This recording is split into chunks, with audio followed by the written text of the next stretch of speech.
Okay, gonna be doing a coolant change today. Haven't done it since I picked up my bike. I'm supposed to do it approximately, I don't know, once every 2 years, give or take, depending on how much riding you do as well. I would imagine be a good factor in deciding the frequency in which you should change your coolant.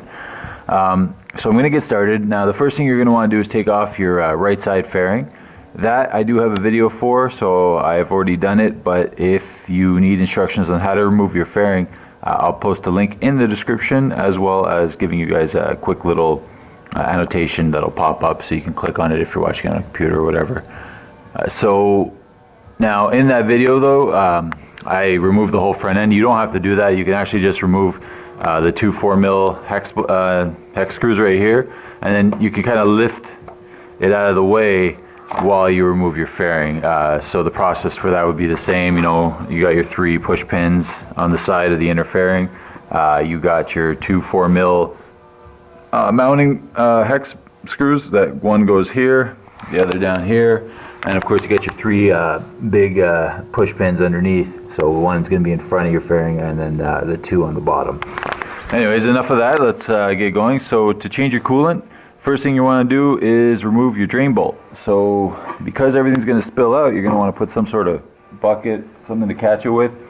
And then you're going to remove this 8mm bolt right here. So I'm going to go ahead and get that taken off. I'll try to get it on camera as I remove it, and then we'll follow along with the steps from there.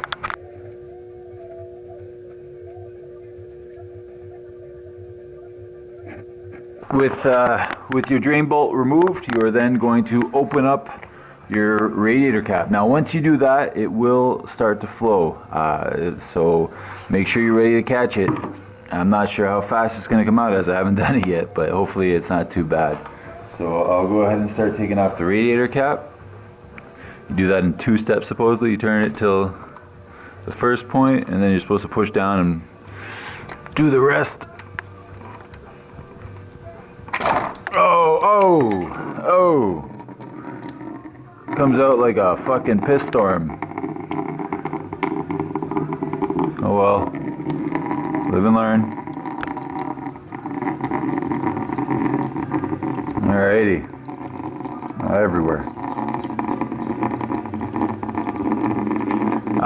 For our systems, I read there's approximately 1.8 or so liters of coolant in our bikes, so just keep that in mind when you choose your bucket size.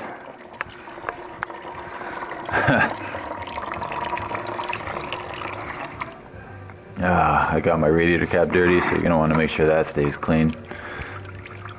I'm making a mess, so try not to. It's what I get for filming while doing it. I should have been ready with the bucket when I took that off. Okay, so I'll let that drip a little more while I clean up my mess, and once that's all cleaned up, I'll cut back in. Alright, the next step, once you've allowed that to drain into the bucket, is you're going to be dealing with the reservoir tank. You have to remove the upper clamp. I'm going to use a pair of pliers just to squeeze that together, remove it, and basically hang it down into the bucket, at which point I will loosen the top here, and it should just pour right on in and completely drain that. Once you remove that, pull it off over the nipple, you can then proceed to drain it. Alright, so with your coolant successfully drained, you need to replace the drain cap. Now they do recommend you use a new washer. I don't have one, so I'm going to reuse the old one, but I'll check to make sure there's no leaks once it's reinstalled and I start filling back up the coolant and running the bike.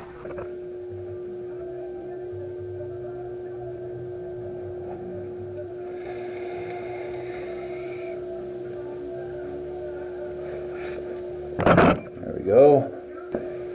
So you're going to also want to reinsert the clamp here, up and over. There we go, just so it doesn't back out on you.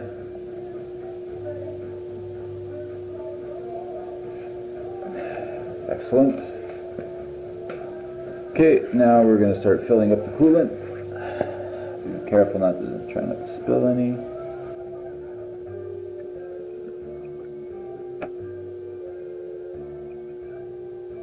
So when filling the coolant, you're going to want to do it slowly, just because there are air pockets within it, and it will cause an air bubble and like spill over if you try and pour it in too quickly. So what you're going to want to do is fill it up to the slowly to the filler neck rim right here. Once it's full to that point, you give it a second, let it settle, fill it back up to the neck again, put on the radiator cap. Okay, so once you reinstall your radiator cap, you are then going to top off your reservoir tank. You're going to fill it up to the full line, which on our bike is on the other side. You'd think they'd also put one on this side just to make life easy since your fairings are off anyways, but it's designed so you can check it without having to take off your whole fairing. So just to show you guys where it is bam, on the back. Okay, so after you've filled the coolant in the reservoir tank to the full line, give or take, without going over of course, you are then going to reinstall the radiator cap. Make sure there is nothing leaking from your drain bolt, your hoses, everything's good, everything's secure. You are then going to turn your bike on, run it until the radiator has a chance to kick in, get it all flowing, get it hot, turn it off, and then check again.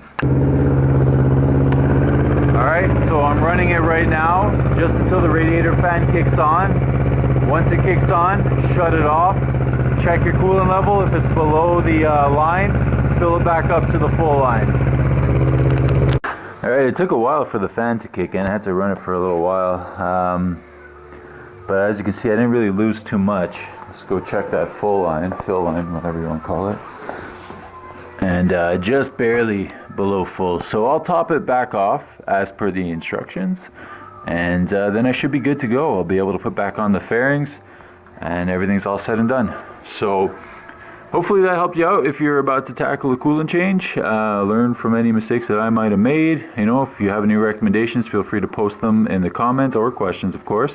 But if this video did help you out, feel free to toss it a thumbs up, and if you're not already, please subscribe to my channel. Thank you, and have a good one.